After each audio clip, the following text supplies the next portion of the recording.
3 countries, 3 different mechanisms, but the same result. Depositors lost access to their money. Cyprus, direct bail-in, 47% seized and converted to worthless shares. Greece, capital controls, money trapped, only $60 per day accessible. Lebanon, informal freeze, money visible in account but impossible to withdraw. In all 3 cases, people who thought their money was safe in the bank were wrong. And in all 3 cases, it was legal, or at least no one was prosecuted. Let's break down the pattern because it's identical every time, and the United States is showing every warning sign. Stage 1. Banking sector becomes too large. Cyprus, 800% of GDP. Greece, 300% of GDP. Lebanon, 400% of GDP. When the banking sector is multiple times the size of the economy, the government cannot bail it out if it fails. It's mathematically impossible. And in the USA, the 6 largest banks have combined assets of over 12 trillion. That's 43% of US GDP held by just 6 institutions. If they failed simultaneously, there's no bailout big enough. Stage 2. Banks make risky bets. Cyprus bought Greek government bonds that collapsed. Greece lent to an insolvent government. Lebanon ran a Ponzi scheme with government bonds. Banks take risks because in good times they make huge profits, and in bad times they expect bailouts. Moral hazard. In the USA, banks are sitting on $500 billion in unrealized losses on bond portfolios. Commercial real estate is collapsing. Silicon Valley Bank, Signature and First Republic already failed in 2023. Those were warning shots. Stage 3. Crisis trigger exposes the risks. Cyprus, Greek debt restructuring. Greece, debt default. Lebanon, government ran out of foreign currency. Something happens, it reveals the bank's losses are real and can't be hidden anymore. In the USA, the trigger could be a recession, a commercial real estate crash, rising interest rates making bond losses impossible to hide, a geopolitical crisis causing a dollar flight. The specific trigger doesn't matter. The vulnerabilities are already there. Stage 4. Bank runs begin. Once people see the risk, they try to get their money out, and that's rational. In a fractional reserve system, banks only keep about 10% of deposits as reserves. The rest is lent out. So, if everyone tries to withdraw at once, the bank fails. In all 3 examples, bank runs started or were about to start when governments acted. In the USA, we saw many runs in 2023. Silicon Valley Bank experienced $42 billion in withdrawals in one day before regulators shut it down. The infrastructure for digital bank runs, where you can move money with a phone app, makes modern runs faster and more deadly than ever. Stage 5. Government intervention. The government steps in to prevent total collapse, but the intervention comes with a cost, and that cost is paid by depositors. Cyprus, bail-in, seized deposits. Greece, capital controls, trapped money. Lebanon, informal freeze, indefinite restrictions. In the USA, what will it be? The law already allows bail-ins. Dodd-Frank Section 206 gives the FDIC authority to resolve failing banks by converting deposits to equity. Your cash becomes stuck in a failing bank. The law is on the books, it just hasn't been used yet.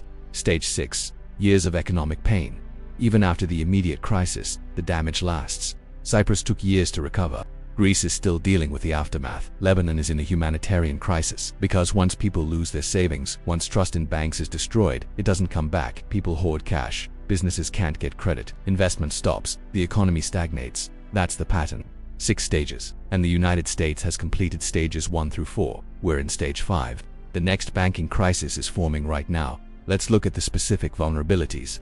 First, unrealized losses at regional banks. When the Federal Reserve raised interest rates from near 0 to 5% in 2020 to 2023, bond prices collapsed. Banks hold trillions in bonds, and those bonds are now worth far less than what the banks paid for them. Under accounting rules, banks don't have to recognize those losses as long as they hold the bonds to maturity.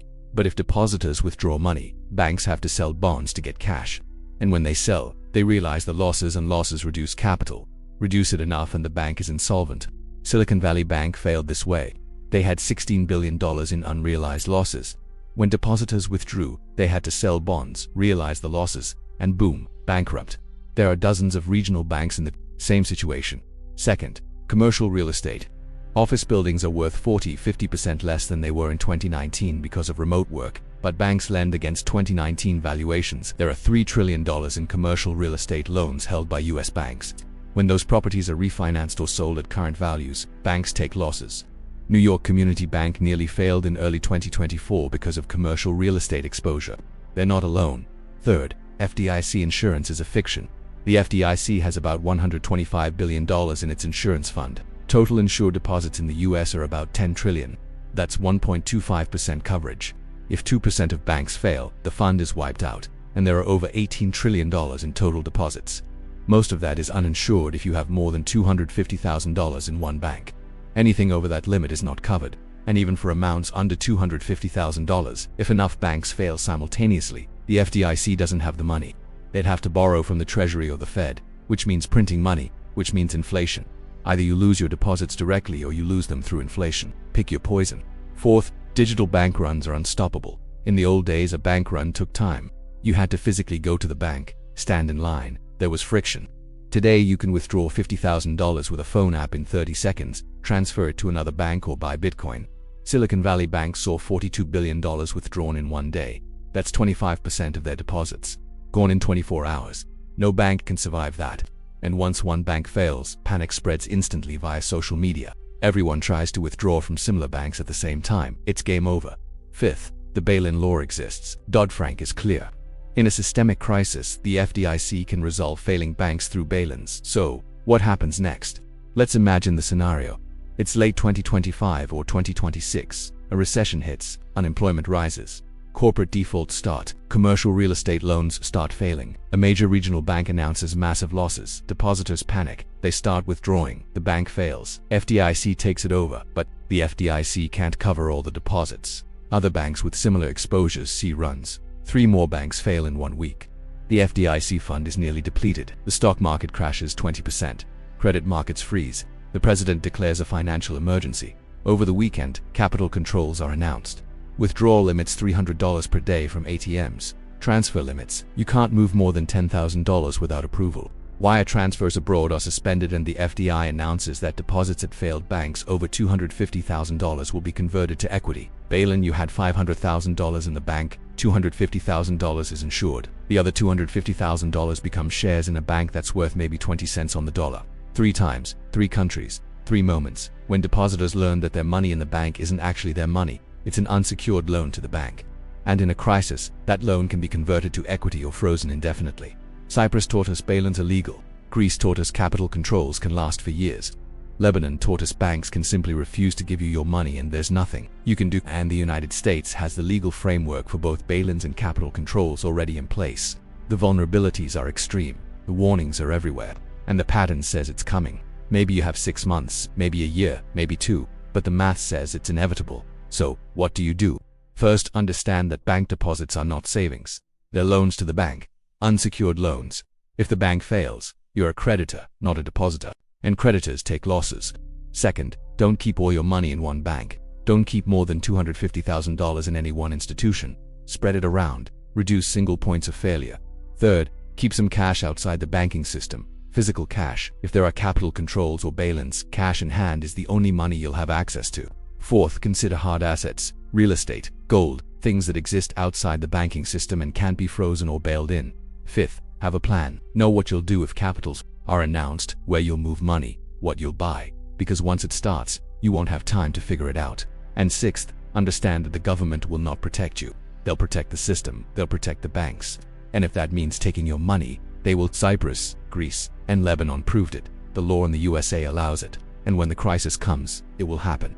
3 times in 12 years, governments legally took depositors' money. Each time, people thought they were safe. Each time, they thought it couldn't happen to them. Each time, they were wrong. The pattern is clear. The law is in place. The vulnerabilities are extreme.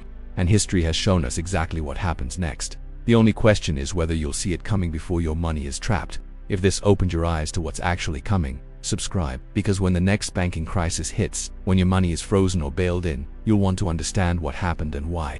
The answers aren't hiding in the future, they're written in the past, and I'll show you where to. There's a pattern in financial history that has destroyed the savings of millions in the last 15 years.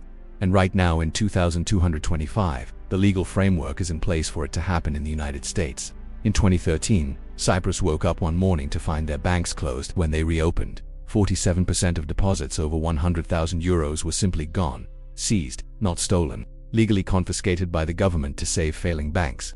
In 2015, Greece imposed capital controls. Citizens could withdraw €60 per day from their own accounts. That was it. Your money was trapped. You couldn't access it. You couldn't transfer it.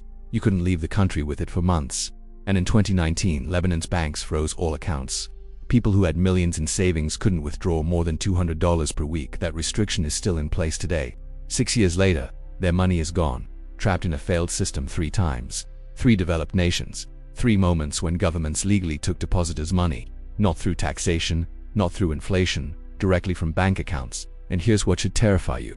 The legal mechanism to do this in the United States already exists.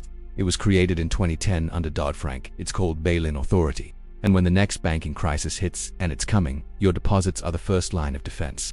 Not government money, not Federal Reserve loans, your money.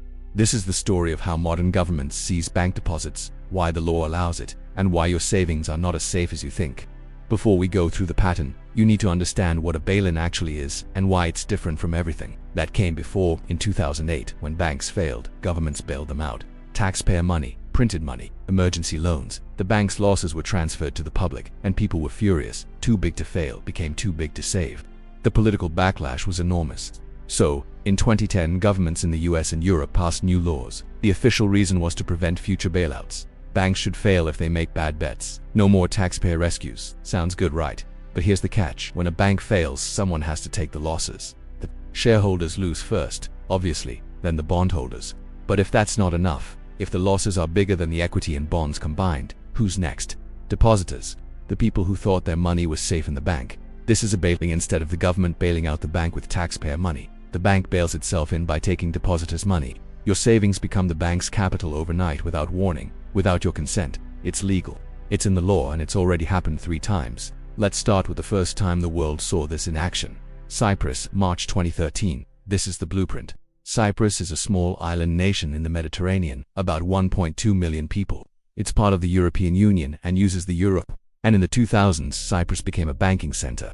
Russian oligarchs, European businesses, wealthy individuals, they all parked money in Sprite banks. Why? Low taxes, banking secrecy, access to the Eurozone. By 2012, the banking sector in Cyprus held assets equal to 800% of the country's GDP, 8 times. 2 largest banks, Bank of Cyprus and Lebanon, had become too big, way too big, and they'd made bad investments. They bought Greek government bonds, lots of them.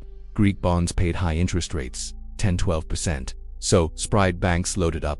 But when Greece had its debt crisis in 2010–2012, those bonds collapsed. Greece restructured its debt. Bondholders took 50–70% losses, and quiet banks holding billions in Greek bonds were suddenly insolvent. They'd lost more than their capital. They were bankrupt. But they stayed open because everyone pretended the losses weren't real. Market, not if it means admitting failure. Then in early 2013, the pretending ended. The banks needed a bailout, $10 billion to recapitalize, but Cyprus's entire GDP was only $18 billion. The government couldn't afford it. So Cyprus went to the European Union and IMF for help, and the EU said, yes, we'll provide funds, but on one condition: you have to bail in the depositors. March 16, 2013, banks in Cyprus closed. It was a Saturday, no warning. Depositors woke up to find ATMs shut down, bank branches locked, and an announcement from the government. A tax, they called it. A one-time stability levy on all bank deposits. The banks reopened on March 28, almost 2 weeks later. But with capital controls, you couldn't transfer money out of Cyprus. Let's jump forward 2 years. Greece, summer 2015. By 2015, Greece was deep in its debt crisis. 5 years of austerity. GDP down 25%, unemployment at 25%, and they still couldn't pay their debts.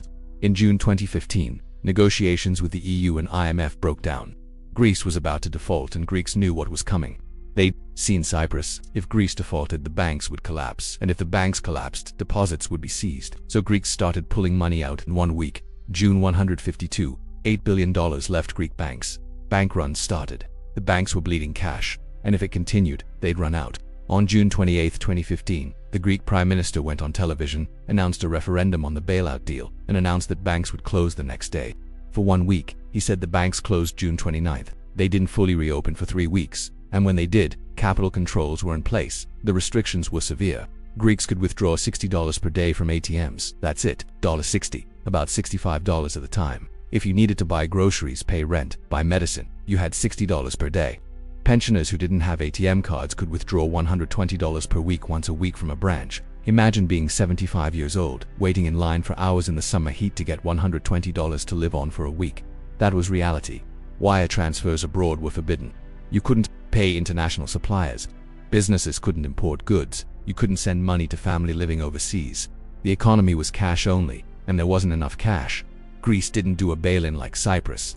They didn't seize a percentage of deposits, but they did something arguably worse. They trapped the money, made it unusable. If you can't access your savings, if you can't use more than $60 per day, do you really have that money? In practical terms, it's been confiscated. You can see the number in your account, but you can't use it. It's trapped. The capital controls lasted officially until 2019, for years. And even when they were lifted, Greeks had learned the lesson. Don't trust the banks. Don't keep your money in Greek banks. Today, Greeks keep cash at home under mattresses, in safes, or they move it abroad if they can. Bank deposits in Greece are still below 2009 levels 16 years later because once trust breaks, it never fully recovers.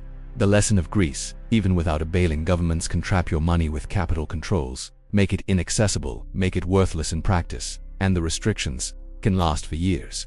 But Cyprus was small, Greece was struggling. Maybe this only happens to weak countries in crisis. Lebanon proved it can happen to middle-income nations with established banking systems too. Now, let's look at Lebanon. Starting in 2019, this one is still ongoing, and it might be the worst of all. Lebanon was called the Switzerland of the Middle East for decades. Beirut was a financial center. Lebanese banks were considered solid. The Lebanese pound had been pegged to the US dollar at $1,500 to $1 since 1997, stable for over 20 years. And Lebanon's banking sector was huge. Bank assets were 400% of GDP by 2019. But beneath the surface, it was all a Ponzi scheme. The Lebanese government was running massive deficits, 10–15% of GDP annually. They borrowed constantly. Lebanese banks bought the government bonds, paying 8 to 12% interest. Where did banks get the money to buy government bonds? From depositors. Lebanese and foreigners deposited dollars into Lebanese banks because the interest rates were high. And banks used those dollars to buy government bonds. It worked as long as new deposits kept coming in, but it was a Ponzi scheme, using new deposits to pay interest on old deposits and fund the government. In 2019, it started to break. The government couldn't borrow anymore. International lenders stopped lending. Foreign currency reserves started dropping and depositors got nervous. October 2019, protests erupted. The government announced new taxes. People took to the streets. And quietly, bank runs started. People trying to withdraw dollars. But banks didn't have enough dollars because they lent them to the government and the government had spent them. November 2019, banks started limiting withdrawals. Informally at first, then officially. You could withdraw $1,000 per week, then $200 per week, then $200 per week, then $100 per week. By early 2020, many banks allowed only $50, $100 per week in cash withdrawals. But here's the cruel part. Your account statement still showed your full balance and the restrictions are still in place today in 2025. 6 years later, banks never gave the money back. The government defaulted on its debt in 2020. The currency is worthless and depositors are stuck. Some have filed lawsuits. Some have stormed banks with weapons trying to take their own money by force. There have been hostage situations. People so desperate they take bank employees hostage, demanding their own savings. In 2022, a man held up a bank with a gun to withdraw $5,000 of his own money to pay for his father's medical treatment. He became a folk hero because everyone in Lebanon is in the same situation. The lesson of Lebanon: modern banking runs on confidence. When confidence breaks, banks can simply refuse to give you your money indefinitely. The government won't help. The courts can't help because the money's gone. The bank doesn't have it. It's been lent to an insolvent government or lost in bad investments, and you're just a creditor to a failed institution.